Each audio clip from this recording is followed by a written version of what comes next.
Hello, we're going to be starting another series, this time on books about the SOE, the Special Operations Executive from World War II. I'm not going to keep it purely to SOE. I'll no doubt cover books about the American equivalent, the OSS, and also broaden it out into other areas of World War II special duties. So there's quite a few books on the subject, biographies, excuse me, autobiographies, official histories, and books about the training, the equipment, and so on. So it's quite a broad topic to cover. And I'm going to start with a book by one of the most authoritative experts on the subject. It's SOE, the Special Operations Executive, 1940 to 46, by Professor MRD Foot. Now, Professor Foot had previously written SOE in France, which was commissioned by Her Majesty's Stationery Office, or the government, basically. And that was obviously narrowed in on the work of the various sections that operated into occupied France. He had access to what archives remained at the time. We will actually be going into this subject by Professor Foot a little bit more detail in another book. But basically, the SOE archives were controlled by SIS, and during World War II, SIS was really antagonistic towards SOE, and this continued after the war. So they did try to regulate the type of information and restrict it. So working as an historian was a pretty difficult job. And the other problem that the first draft of SOE in France had a section where two of the agents, Peter Churchill and Odette Sampson or Odette Hallows, who had been captured, Professor Foot maintained that they had really not done a great deal in the way of operational work while they were over there, and kind of, in particular with Peter Churchill, just used it as a way to get some good stories for a future book. And this was seen as slander, and the manuscript was withdrawn and amended. He also, Professor Foot, questioned whether Odette had been tortured, because there was a lot of lurid stories about torture of the female agents immediately after the war. And fortunately, research proved that most of them were actually untrue, thank goodness. This is not to say that the German security apparatus, the SD and the Gestapo, weren't brutal.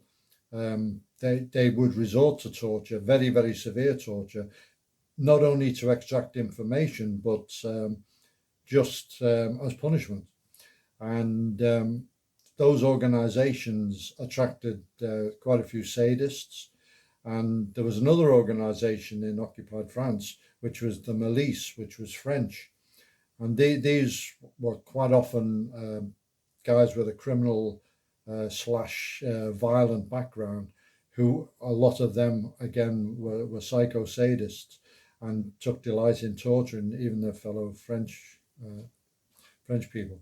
So although torture did exist, he queried the extent to which Odette had been tortured, and there was a legal case, and it was established she had suffered a degree of physical torture, plus imprisonment in concentration camp. So that was SOE in France. This book is the whole range of SOE activities, and it's broken down into many, many sections. what SOE was, how it was established, quarrels in Whitehall, and the opposition to it being founded, control, recruiting and training, and so on, where it operated, etc. And this map kind of shows the extent of SOE. One of the sections that I was always interested in was recruiting and training. And Professor Foot says, and I'll quote a big chunk of this, one of the faults most urged against SOE is that it was amateurish. The cry was first raised in MI6, where the permanent staff thought themselves professionals, an odd cry to be raised by those who had, all unknowing, provided the SD, Sicherheitsdienst, with a secret wireless transmitter and a cipher in the belief that they were dealing with the dissident German general, or by those whose headquarters at The Hague for work into northwestern Europe had been under constant scrutiny by the Germans for 4 years before the war, or by those who were to appoint a devoted agent of Stalin's to be head of their anti-Russian section. Now, I wrote an article on this very topic, SOE and amateur outfit, putting this kind of information into some sort of context. As regards training, he says, SOE training system can be compared to a set of sieves, each one with a closer mesh than the one before. Recruiting and training intermeshed.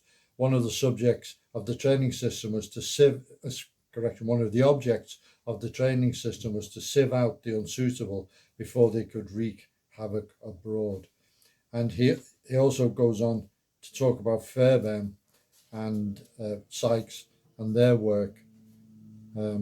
Fairbairn was such a success with the Americans that he was borrowed by OSS for much of the second half of the war.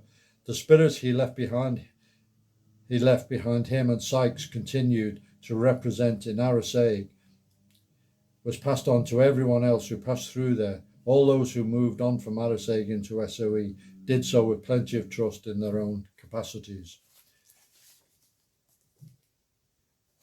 Professor Foot, by the way, served with SAS during the war, so he's got a real inside knowledge of the subject. Another chapter is about security and penetration, how the SOE kind of ensured that the communications, the procedures, the tradecraft, and the operations remained secure, and also the cases where the Germans did penetrate.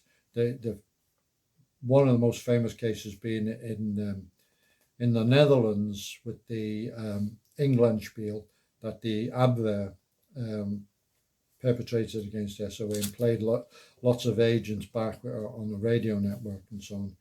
So that's all gone into detail.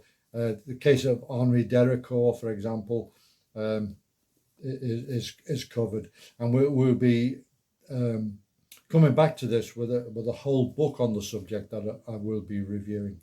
But if you want to start with a book on SOE, I can't think of a better one than this, by a real authority, by a professional historian who taught history in the universities after the war, and many of the documentaries about SOE that have been made over the years feature Professor Foot, and he's a very, very eloquent broadcaster on the topic.